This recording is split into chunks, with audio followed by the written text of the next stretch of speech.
A very good morning, class 9th students. How are you all? I hope you all must be good and enjoying the videos and learning it from the videos. Questions are coming less. This is a matter of worry. Either you are not studying or either you are understanding too much.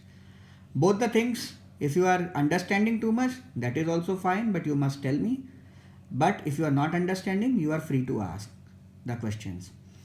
We are doing the chapter Indian Constitution, Designing of Constitution for a Democratic State. And today I'll be completing the chapter. I am on the last unit of the chapter. And the last unit says Indian Constitution is also called a living document. जीता जाता एक प्रमाण है. जीता जाता, जीतती जाती चीज कौन सी होती है? जो चीज जिंदा रहती है, मतलब जो सांस लेती है, जिसमें बदलाव होता है, जिसमें चेंजेस होती है, जिसमें ग्रोथ होते हैं, जिसमें शॉर्ट कमिंग्स होती हैं. कोई भी चीज जो जिंदा रहेगी उसमें बदलाव होंगे. ठीक है. चाहे एक पेड़ को ले लो, एक पेड़ छोटा होगा, फिर बड़ा होगा, फिर हरा होगा, फिर सूख जाएगा. इसी तरह इंडियन डॉक्यूमेंट है, Indian constitution. It is called a living document. क्यों?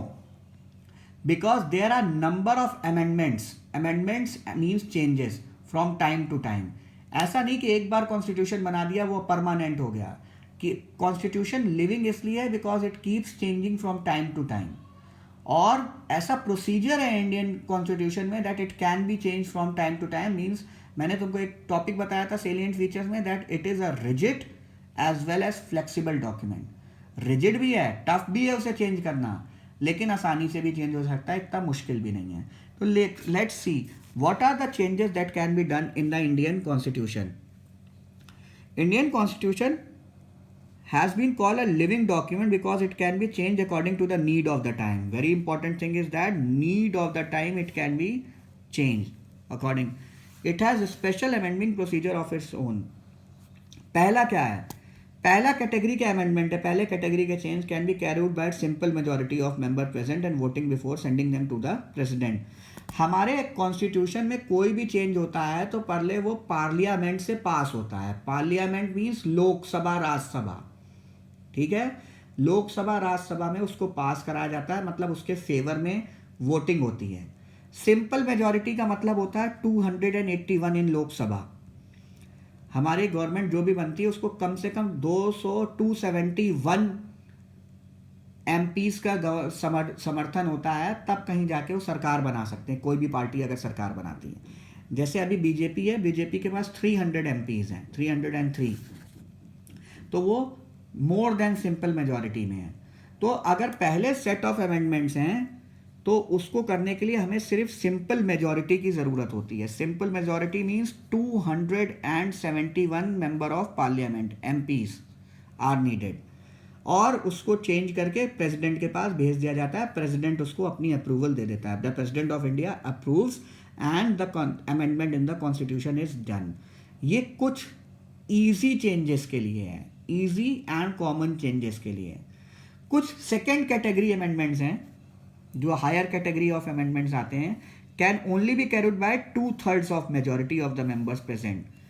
2/3 जितने लोग हैं हाउस में प्रेजेंट, सपोज हाउस की स्ट्रेंथ 543 की है, तो उनके 2/3 मेंबर जब तक यस नहीं करेंगे और दोनों हाउस लोकसभा एंड राज्यसभा में 2/3 से पास नहीं होगी, it has to be pass by 2/3 majority in both Rajya Sabha and Lok Sabha, तब and after that the president gives. तो फर्स्ट वाले में था सिंपल मेजॉरिटी, सेकेंड वाले में 2/3 मेजॉरिटी, ओके, एंड लास्ट वाले में क्या है?